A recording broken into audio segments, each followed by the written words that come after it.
Bonjour, suite à une transformation chimique, nous avons obtenu ce mélange hétérogène.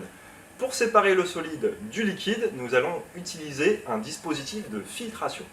Il existe deux types de techniques de filtration, la filtration simple, par gravité, et la filtration sous vide. Dans cette vidéo, nous allons utiliser la technique de filtration sous vide.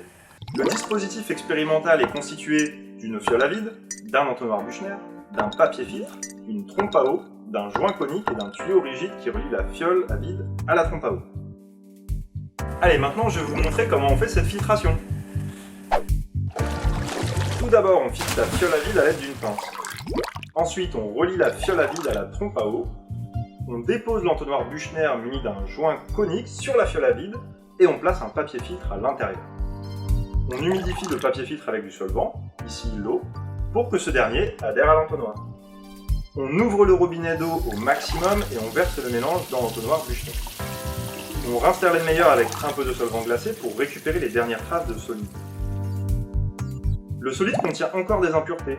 On peut les éliminer à l'aide d'un solvant de lavage froid qui entraîne les impuretés sans solubiliser le produit. Pour cela, on coupe l'aspiration.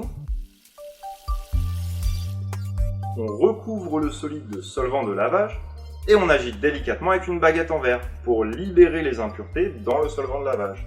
C'est le triturage.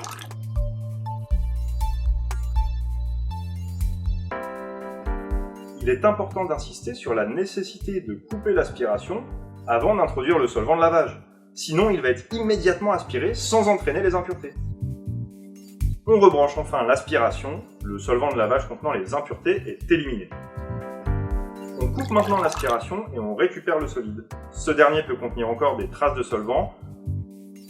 On pourra le sécher en le plaçant à l'étuve. Quels sont les avantages de la filtration sous vide par rapport à la filtration simple par gravité? La filtration sous vide est plus rapide et permet d'obtenir des cristaux moins humides que la filtration simple en raison de l'aspiration. Voilà une dernière remarque avant de clore cette vidéo. On emploie parfois à tort le terme de filtration. En fait, ce terme doit être utilisé que quand on récupère la phase liquide, le filtrat. Mais en fait, quand on récupère le solide, on doit parler d'essorage, exactement comme quand vous essorez votre linge. Ce que vous gardez, c'est le linge, pas l'eau sale.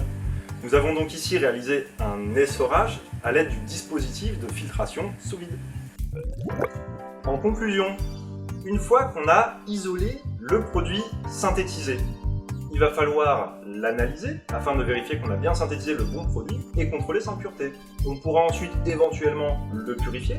Si vous souhaitez en savoir plus sur les techniques de caractérisation, je vous invite à aller voir la vidéo intitulée « Analyse d'un produit ». Quant aux techniques de purification, vous les étudierez plus tard dans votre cursus.